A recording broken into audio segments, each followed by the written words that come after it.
Good morning everyone agriculture aspirant. मेरा नाम है अंकित और आज हम लेकर आए हैं आप लोग के लिए रेनफीड एग्रीकल्चर।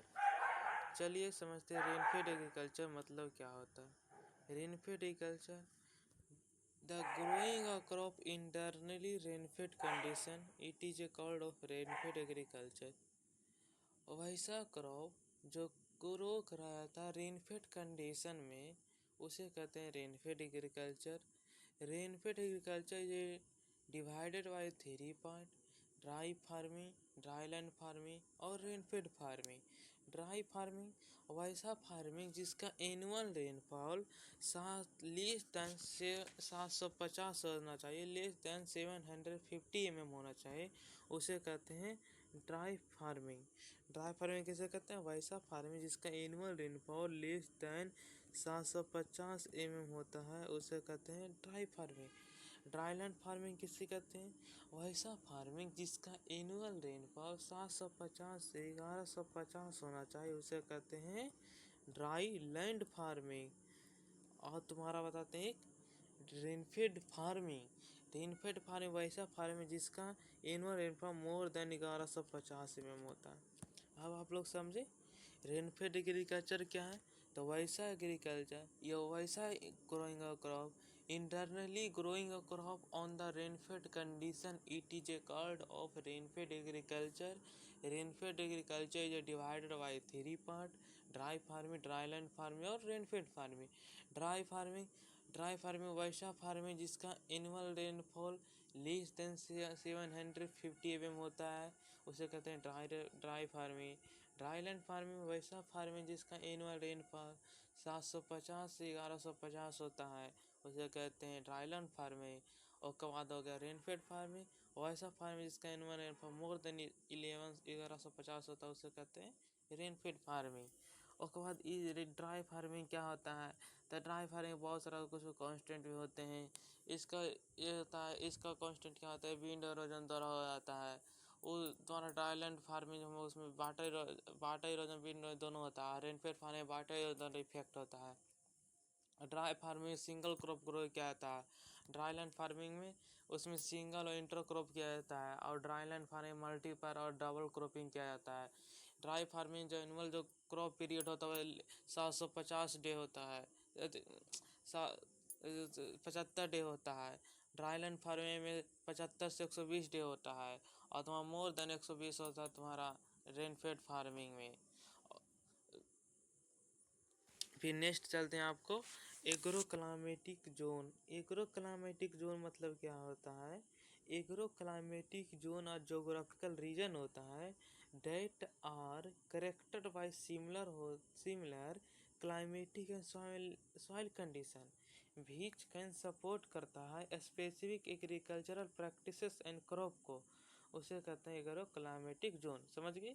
एग्रो क्लाइमेटिक उसका जोग्राफिकल के आधार पर बांटा जाता है, समझिए, जिसमें सिमिलर होता है क्लाइमेट एंड सॉइल के कंडीशन के लिए, जो सपोर्ट करता है स्पेसिफिक एग्रीकल्चर प्रैक्टिसेस के लिए। Agro climatic zone of Maharashtra में कहा था 87% of agriculture Maharashtra under rainfed condition में होता है। उसके इसी को बांटा गया, बहुत सारा फाइनल से हो गया। अगर agro climatic zone of India बात है ना, तो प्लानिंग कमीशन के अंतर्गत एग्रो क्लाइमेटिक जोन कितना टाइप होता है इंडिया में? इंडियन प्लानिंग का 15 होता है। और बाद agro climatic zone of Maharashtra में देखिए 87% area of Maharashtra rainfed condition होता है। जैसे साउथ कोना कोस्टल एरिया है, जैसे रत्नागिरी सिंधु डग डिस्ट्रिक्ट में होता है। A narrow long strip length होता है, 260 किलोमीटर से 50 से 60 किलोमीटर होता है। वार्म ह्यूमिड क्लाइमेट होता है, मे बी हॉटेस्ट मंथ होता है।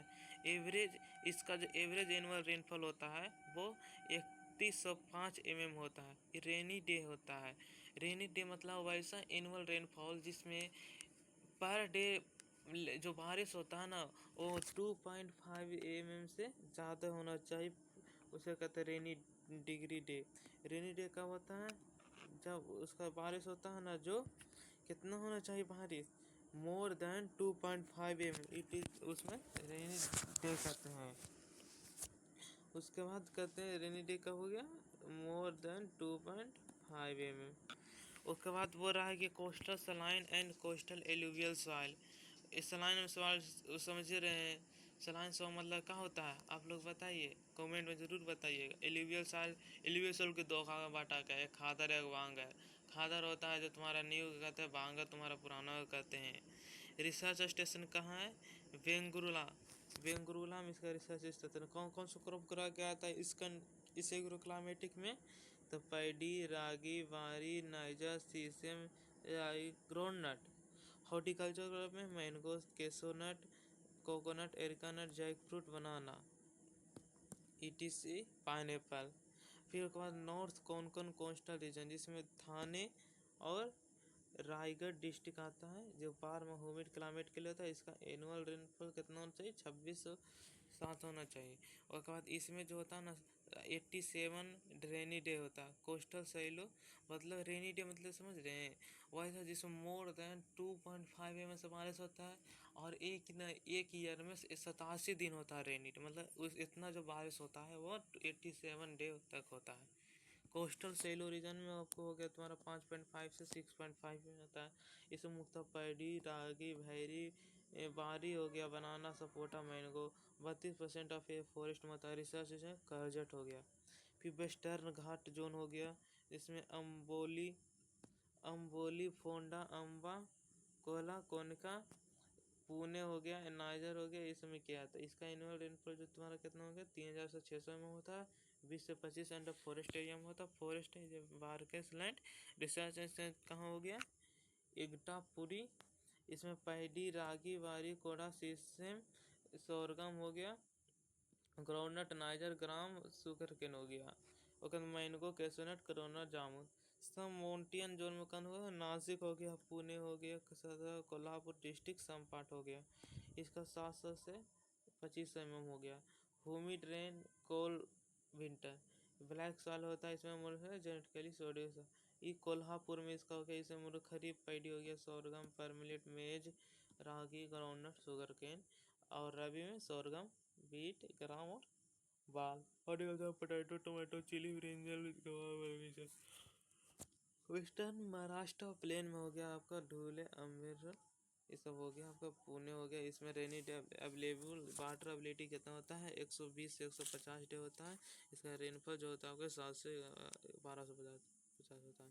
इसमें सोरगम, ग्राउंडनट, परमिलेट शुगर क्या आता है। फिर उसके बाद बोलता है कि वेस्टर्न महाराष्ट्र स्कार्सिटी जोन, जिसमें सोलापुर, अम्बेदपुर पार्ट ऑफ द होता है।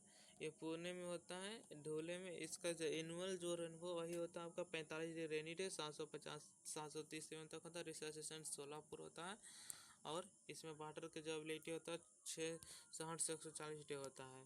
सॉइल में होता है भाटी सॉइल, ये सब होता है। वेस्ट सेचुरेटेड सॉइल, पर मिलेट्स वगैरह में सब पल्सेस का ग्रो कहता है। सेंट्रल महाराष्ट्र पोल्यूटेड कहाँ होता है, इसमें ये इसका जो रिसर्च स्टेशन होता है आपका अनुरागगढ़ होता है। इसमें 700 से 900 mm होता है। ब्लैक टू रेड सॉइल होता है। सोरगम, कॉटन, ग्राउंडनट, सनफ्लावर से होता है। सेंट्रल वाला ये जोन वाला हो गया वर्धा में जाता है, जिससे याओ भंटोमल में इसका रिसर्च स्टेशन है। इसमें बेसाल्ट रॉक होता है। कॉटन इसका खरीफ हो गया, रेड हो गया, रेड ग्राम हो गया, बीट हो गया, पल्सेस हो गया। उसके बाद हो गया आपका सॉइल में आपका रेड सॉइल हो गया, रेड सॉइल होगा। अगर आगे चलते हैं आपका strip cropping, growing a crop permitting erosion permitting and erosion resistance crop alternate is called of strip cropping. समझ गए स्ट्रिप क्रॉपिंग किसे कहते हैं, वैसा क्रॉप जिसका ग्रोइंग क्या आता है, प्रीमेटिक इरोजन को प्रीमेटिक करने में और इरोजन को रेस्टिरेंट करने में, उसे कहते हैं कौन सा, स्ट्रिप क्रॉपिंग। स्ट्रिप क्रॉपिंग मैंने समझे ना, बताइए आप लोग। किसी को एक चीज़ समझ में नहीं आया, स्ट्रिप क्रॉपिंग मतलब ग्रोइंग क्रॉप जिसमें इरोजन करने की अनुमति देता है या इरोजन को रोकता है, उसे कहते हैं alternate strip is called of strip cropping. आप तो समझे अभी ना, देखो ऐसा मतलब स्ट्रिप क्रॉपिंग कैसे लेगा। स्ट्रिप क्रॉपिंग वैसा क्रॉपिंग कहते हैं जो ग्रो किया जाता है इरोजन किया तो रोकने के लिए, या तो उसको अनुमति देता है बढ़ने के लिए, उसे कहते हैं strip cropping. Erosion resistance crop में इरोजन रेजिस्टेंट क्रॉप मतलब इरोजन को जो रोकता है उसे कहते हैं इरोजन रेजिस्टेंट क्रॉप, जिसमें आगे ग्राउंडनट हो गया, काउपी हो गया, मटकी हो गया, हुलगा हो गया, ब्लैक ग्राम हो गया, ग्रीन ग्राम हो गया, सोयाबीन हो गया। और कहते बोलता है वर्टिकल मल्चिंग क्या है? वर्टिकल मल्चिंग वैसा मल्च जो इंक्रीज कर देता है इन्फिल्ट्रेशन को, रिड्यूस कर देता है रन ऑफ को, उसे कहते हैं वर्टिकल मल्चिंग। वर्टिकल मल्चिंग क्या कहता है? इंक्रीज कर देता है। वर्टिकल मल्चिंग क्या होता है कि एक प्लेन भूमि होता है, जैसे मानो कि प्लेन भूमि है और इसमें ना 20 सेंटीमीटर इसका गड्ढा और 15 सेंटीमीटर वाइड चौड़ा, और इसका 15 सेंटीमीटर इसको चौड़ा 20 सेंटीमीटर गड्ढा खान दिया जाता है और 10-10 सेंटीमीटर पर कर दिया जाता है, 10-10 सेंटीमीटर पर कर दिया, उसे कहते हैं vertical mulching. Vertical mulching mostly black soil या हैवी सॉइल में इसका क्या जाता है, ये टी के गार्डन में बहुत ही परफेक्ट इसका यूज किया जाता है। मल्च क्या होता है? मल्च होता है any material that surface of vertically, वैसा मटेरियल क्या होता है मल्च? एनी मटेरियल जिसका यूज किया जाता है सरफेस ऑफ वर्टिकल और in soil assist soil conservation and water conservation in soil productive mulch। वैसा मटेरियल जो प्लांट के अराउंड ढक देता है और वो इनफिल्ट्रेशन रेट को इंक्रीज करता है, इवो ट्रांसपिरेशन को रिड्यूस कर देता है, सॉइल को कंजर्वेशन करता है, सॉइल को मॉइस्चर को मेंटेन रखता है, उसे कहते हैं मल्च। अब मल्च में आप किसी भी चीज़ के ले देता है, या तो आप बहुत सारा टाइप का हो गया, या प्लास्टिक मल्च हो गया, स्टार्क मल्च हो गया, आपका ऑर्गेनिक मल्च हो गया। लेकिन अगर उस बोलते हैं एक्सेस रेनफॉल और मल्च में नोट बी इफेक्टेड, अगर एक्सेस रेनफॉल भी हो जाता है फिर भी मल्च को इफेक्ट नहीं कर देता है। और कहता है मल्च के टाइप से प्लास्टिक हो गया, पेट्रोलियम प्रोडक्ट हो गया, क्रॉप रेसिड्यू हो गया, प्लास्टिक में पॉलीथीन हो गया, पोलोविनाइल क्लोराइड के होता है, पेट्रोलियम में एस्परेजिन स्टार कौन डाइऑक्साइड।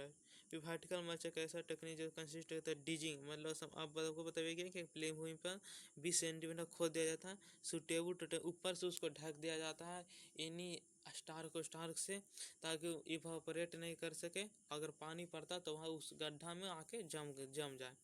तो कितना सेंटीमीटर? 20 सेंटीमीटर नीचे गड्ढा कर देंगे। देखिए प्लेन भूमि है ना, आप 15 सेंटीमीटर चौड़ा दे देते हैं और 10-10 सेंटीमीटर पर फिर से यहाँ कर देंगे, फिर 20 और 15, फिर यहाँ पर 20 10 सेंटीमीटर, फिर यहाँ पर गड्ढा कर देंगे।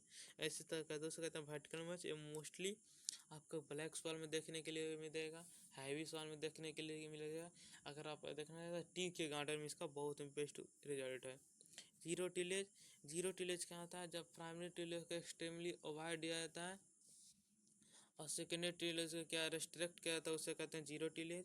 फादर ऑफ जीरो टिलेज जीवी ट्रिपलेट को कहा जाता है, लेकिन जीरो टिलेज को सबसे पहले कौन दिए थे? जेथरो टूल दिए थे। जीरो टिलेज एक्सट्रीम फॉर्म होता है मिनिमम टिलेज का, ये वाला याद रखिएगा, एक्सट्रीम फॉर्म होता है मिनिमम टिलेज का। नियरली 40 से 50% of quantity of water storage farm pond lost of the, जितना भी वाटर स्टोरेज का तो उसमें जो 40 से 50% वाटर सीपेट और इवोपरेटर के थ्रू दोनों लॉस हो जाता है। Dot resistance, ability of maintain favourable water balance and targeting even expose to dot condition, मतलब प्लांट में एबिलिटी होता है कि डॉट को प्लांट में एबिलिटी होता है कि वाटर को बैलेंस करें, targeting even of expose of dot condition, it is called dot resistance. सब जाता है डॉट तो सोरगम होगा, सोरगम बहुत ही सोरगम एक ऐसा करो जिसे कैमल क्रॉप कहा जाता है, CMPL, ये डॉट में सब ज़्यादा होता है। इसमें वाटर एफिशिएंसी होता है कितना? 9 होता है। इसका वाटर एफिशिएंसी कितना होता है? इसका वाटर एफिशिएंसी होता है 9। अब आगे चलते हैं, आगे में पूरा है कि ग्रोइंग और क्रॉप एंड ड्रॉट को कैसे करता है? पहले स्कैपिंग करते हैं। स्कैपिंग मतलब क्या होता है? इफार्मल प्लांट को लगाते हैं। इफार्मल होता है कि अर्ली मेच्योरिटी हो जाएगा, कि इसका जो लाइफ साइकिल होगा 1 मंथ का होता है, इसलिए डॉट आने से पहले ही हम प्लांट को ग्रो कर लेंगे, उसे कहते हैं स्काइपिंग। और उसके बाद नेक्स्ट बोलता है कि डॉट रेजिस्टेंस। डॉट रेजिस्टेंस होता है कि एबिलिटी होता है, मेंटेन एबिलिटी होता है प्लांट में कि डॉट को झेल सके, उसे कहते हैं डॉट रेजिस्टेंस। डॉट रेजिस्टेंस को दो टाइप का होता है, एक डॉट टॉलरेंट है, डॉट अवॉइडिंग स्टेज। डॉट जो होता है डॉट अवॉइडिंग कर देता है, कोई ऐसा प्लांट होता है डॉट को अवॉइड करता है, और कोई वैसा होता है जो डॉट के लिए एकदम स्पेशली टॉलरेंट होता है, उसमें स्पेसिफिक मैकेनिज्म पाया जाता है डॉट टॉलरेंट प्लांट में। अवॉइड कैसे कहता है, जो कंजर्व कहता है वाटर को, ईयरली क्लोज अप स्टोमाटा पहले ही क्लोज हो जाता है, उसमें लो ट्रांसपीरेशन की जो लो ट्रांसपीरेशन होता है, जो लॉस होता है वही लो रेट कर देता है। लिपिड डिपॉजिट हो जाता है लीफ में, रिड्यूस हो जाता है लीफ, जितना भी लीफ एरिया वो कम जाता है। मॉर्फोलॉजिकली ऑफ लीफ सरफेस, मतलब डाउट का अवॉइड कैसे कर सकते हैं, सबसे पहले वाटर को ज़्यादा से ज़्यादा कंजर्व कर सके। दूसरा में कि ईयरली स्टोमेटा पहले ही क्लोज हो जाता है, जिसके कारण इवोपरेट ज़्यादा नहीं हो पाता है। लो रेट ऑफ ट्रांसपीरेशन रेट की कमी हो जाता है।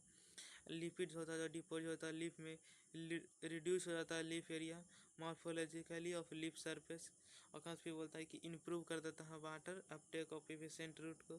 फिर बाद रूट और रूट का जो हाई जात रूट का ग्रो होता है, प्लांट कम कम ग्रोथ होता है, उसको इंक्रीज कर देता है ऑस्मोटिक पोटेंशियल को।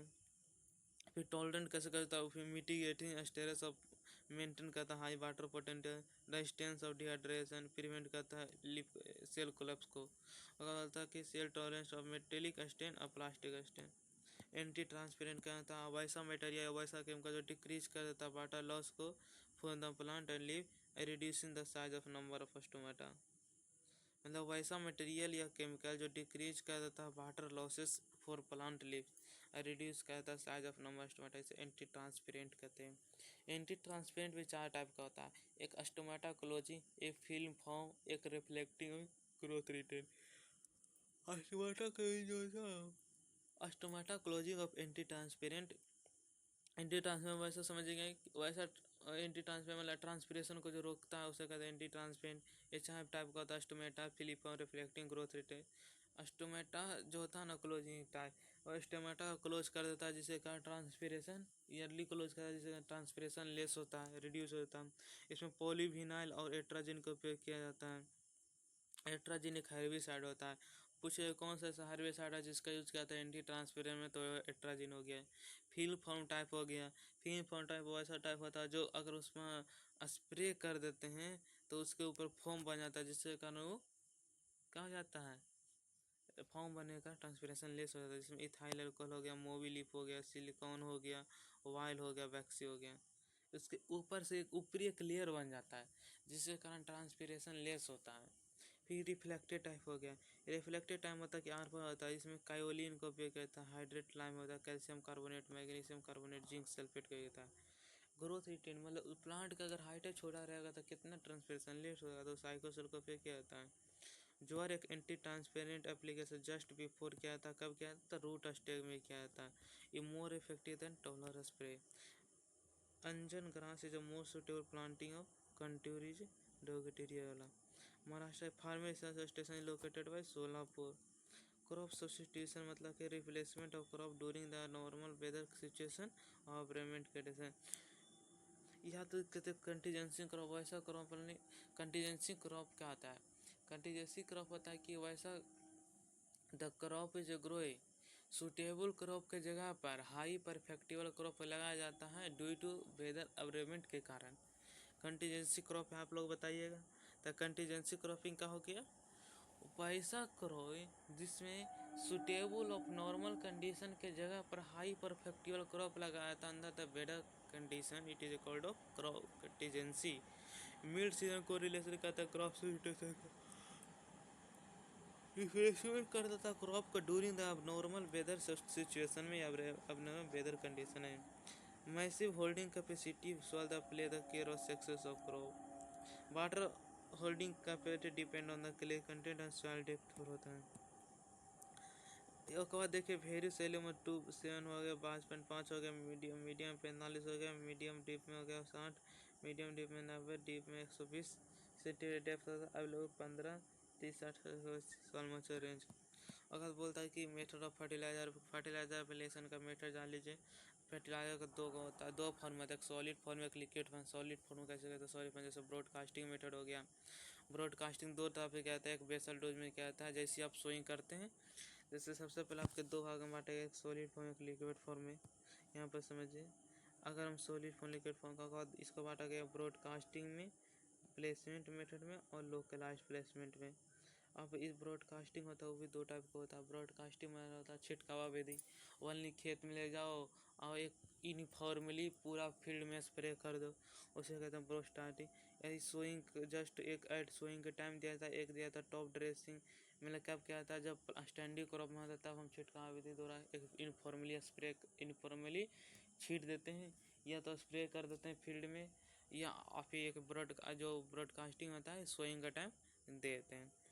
और बाद बोलता है प्लेसमेंट विधि, मतलब उसमें डीजिंग करने के बाद हल्का देते हैं, इसमें हल्का मिट्टी में डायरेक्ट इनकॉर्पोरेट करते हैं। जैसे प्लेसमेंट करते हैं, डीप प्लेसमेंट करते हैं, सब सॉइल प्लेसमेंट करते हैं। फिर बोलता है लोकलाइज प्लेसमेंट में, जैसे कॉन्ट्रैक्ट प्लेसमेंट हो गया, band placement, pellet placement, side dressing भी करते हैं। जैसे कि उसके बाद बोलता है लिक्विड फॉर्म में आप कहता है स्टार्टर सोल्यूशन हो गया, फोलिजियर एप्लीकेशन देते हैं, मतलब इसी पानी के टंकी में फुल करते हैं और प्रोइन फॉर्मूला स्प्रे करते हैं। डायरेक्ट एप्लीकेशन में देते हैं, एप्लीकेशन फर्टिलाइजर इरिगेशन के थ्रू देते हैं, जिसे कहते हैं फर्टिगेशन। और वैसा लिक्विड वाटर को हम फर्टिगेशन के थ्रू या डीप इरिगेशन में भी डाल देते हैं टैंक में, जिसे कहते हैं फर्टिगेशन के थ्रू देते हैं। Application of fertiliser discontinuous band is no hill placement करते हैं, डिसकंटिन्यूस बैंड में पूरा देते हैं, कंटिन्यूस बैंड में कहते हैं उसे रो प्लेसमेंट करते हैं। The drill of seed and fertiliser ये टू ज्योति फर्टिलाइजर सीड ड्रिल का यूज करते हैं, जिसमें 2 वोल्ट सीड होता है। 2 वोल्ट सीड ड्रिल फर्टिलाइजर ये 2 से 4 सेंटीमीटर डीप होता है। समझिए, आज का सेशन ख़त्म करते हैं, फिर कल मिलते हैं। Thank you so much everyone student, thank you.